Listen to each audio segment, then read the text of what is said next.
The Yeezy 350 V2. Some say the hype has died, so why did I pick up another pair?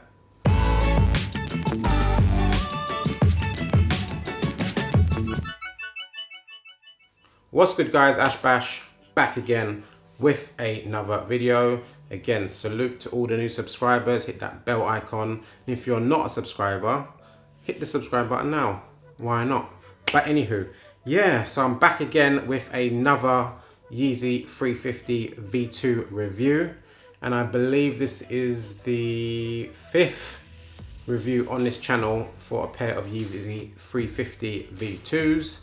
Actually sounds crazy when I think about it, but it's a comment that I saw someone else make and I realized, yeah, it's kind of true.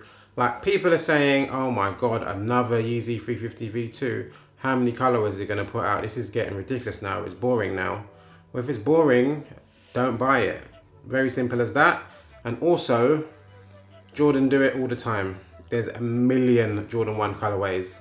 And they've gone away from the OG colorways. It's not even like they're retroing colorways. They're bringing out new ones as well. And we don't get sick and tired of that. I know I don't get sick and tired of that. I've got like 10 plus pairs of Jordan 1s, for example, in all different colorways. So we shouldn't moan too much when a sort of model gets used and abused and rinsed like this. Other models do it. Air Max 1, there's a million colorways. So I don't know why we get so fixated on the Yeezy 350 V2 specifically. It's not like he's not bringing out other trainers. He's done the 500s, the 700s, the Power Phase, etc, etc. So chill with that, but enough waffling. Let's open the box, show you the kicks. I did say no more waffling, but one more waffle. So basically how I picked up these kicks. Obviously they released on the weekend, on the Saturday, and I was not expecting to pick them up as usual. It's very hard to get sneakers online. I saw that Foot Locker and JD Sports were releasing them at 6 AM. So at 5:55, I was up.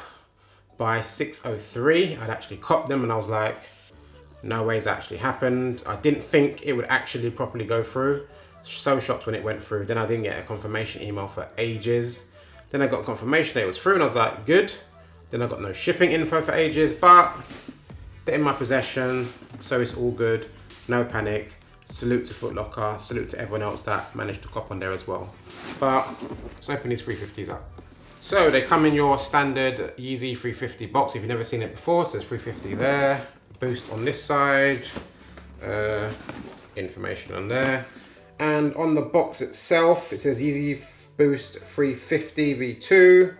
And the colorway is called Butter. And I actually got this pair in a UK 11. My true size in most things is a UK 10. I've got a pair of Yeezys in the UK 10, my first ever pair, which will just cut off the circulation to my feet whenever I try them on, so that's a no-go.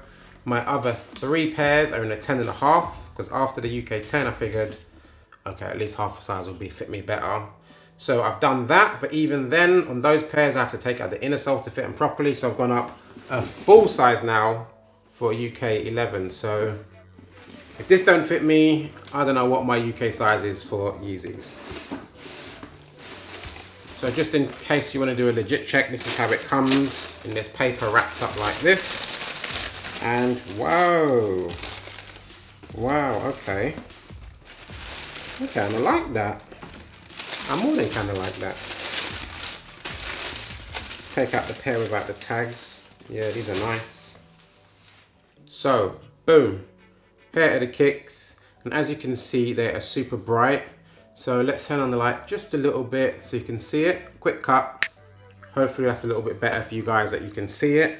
But yes, here is the Yeezy 350 V2 in the Butter colorway. Don't know if butter is the word I would use for this colorway, but you know, they go for these funny names and stuff. But so far on first look, these are pretty damn slick. I love the minimal look of these. It probably could have been cool if they went for the standard pattern that you see on most of the V2s, like the Beluga 2.0s that I have, and the blue tints and the zebras. They have that proper pattern which you can see in there, whereas this pair right here is like a super minimal pair. It's basically like a minimal version of the chickens, or the, what was the actual name for the frozen yellows? It's like a minimal pair basically of the frozen yellows. Those ones are just super out there, like that is hard to rock. These ones I could actually rock. The other pair was a bit too crazy. But let's do some close-ups and show you some details of these kicks. Let go. So as I said, minimal colors on this sneaker. It's pretty much like 2 different colors on the whole sneaker. It is a all over prime knit, which you get on all the Yeezy 350 V2s. Prime knit going all around the sneaker. The only sort of marks that you see is the stitching right in the middle of the sneaker here, where the 2 halves are stitched together. And you can see it also at the back of the shoe as well. This pair right here, I think it was the 4th pair of Yeezys, I think, that came out where the back tab was released. Before it came out with no back tab. I think the back tab just adds a little bit to it, but comes with this sort of brighter yellow back tab towards the end of the shoe. And along the shoe here, normally it would have supply 350, and you can very faintly see it. I'm gonna take a picture and hopefully it can come out in the camera, but very faintly around here you can kind of see where the 350 supply would have been written, but that would be on this bit here. Then you normally have the big stripe here, whereas this bit here is just like a flatter pattern, whereas the inside of the shoe, the medial side here, it's got more of a rougher pattern to the prime knit, which is where you normally get that sort of zebra kind of pattern going on in the sneaker. Very dope. It's got these super lime yellowy laces, rope laces going in that sneaker. Pretty standard for a Yeezy 350. And you also get a nice little hit here on the back of the heel, which you get again on all the 350s, where it's got the only 3-stripe branding of the whole shoe. This is actually free Amazon, so take a picture of the flash, boom, you can see it in there. And inside the shoe it says adidas Yeezy with the Trefo logo, and the bottom of the shoe, very fire outsole. It's like a very light gum outsole, which goes towards just a bit of the back of the heel here. You got these for the first time, I believe, on the frozen yellows as well. Then the actual midsole here is in that same butter yellowy colorway, a bit translucent, and you can see the bit of the boost sticking out through the sole and sticking out through the shoe there. And that is pretty much it for what you get on a Yeezy 350 V2. Pretty standard, but pretty fire, and definitely an eye turner. Let's get to the on foot. Let go.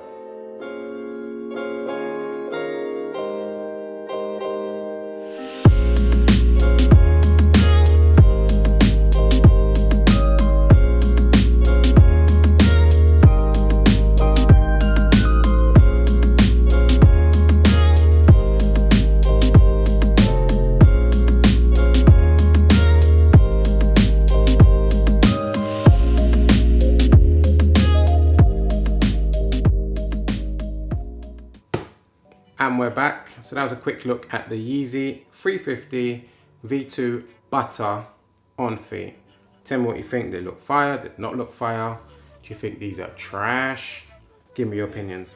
I think it's dope. I'm very happy to have got this pair, especially getting a pair at retail as well. It's very rare that that happens with Yeezys and stuff. I've been kind of lucky actually when I think about it with the raffles. The 2 pairs that I want the most still is the zebras, which is probably never going to happen, although I feel like I saw that there was going to be a restock. I feel like I saw that. I hope that was true, because I actually need a pair of them. They're super duper fire, and the original belugas as well would be nice to have, but the 2.0s are doing me nicely. But yeah, tell me what you think of this shoe. Did you go for it? Did you cop it? Would you pay resale for it? What is the resale price at the moment? I think the last I saw was like $250, something like that. So it's like £80 over retail, nothing that crazy. That's kind of what it's been like lately.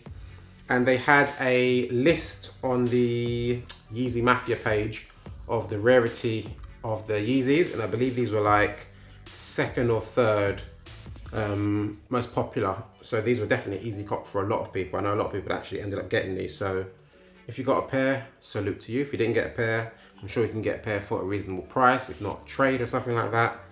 Anywho, let's talk about sizing. Well, sizing for me is very bizarre. So I would say these fit pretty much like when I have my 10.5s and I take out the insole. This is what this feels like. And without the insole, it is just about okay. So I might have to take out the insole on these ones and it will be perfect. So maybe I need 11.5. How can that be the case? Literally the only issue I have with sizing on these in general is just around this part here of the toe box. It goes super low down. It is an Adidas thing. They do it in quite a few of their models. In my Tubular Dooms it is an issue. But yeah, because it's a stiffer priming, if it was maybe a looser priming like the Ultra Boost 3.0s, it maybe wouldn't be a big deal, but that's the thing. So rock it with an insole, probably be fine, but without it, probably be perfect. But why not be super comfortable for once? I'll probably leave the insole in. But that is what it's like for comfort on these kicks. But anywho, that is the end of this video. Hopefully you've enjoyed. As I said before, like, comment, subscribe. I upload videos every single Monday and sneaker reviews as and when I pick stuff up. Follow me on Instagram, which is @ashbashsneakers, and my Twitter is perfection7. All the details are down below. I'm signing off. Radio.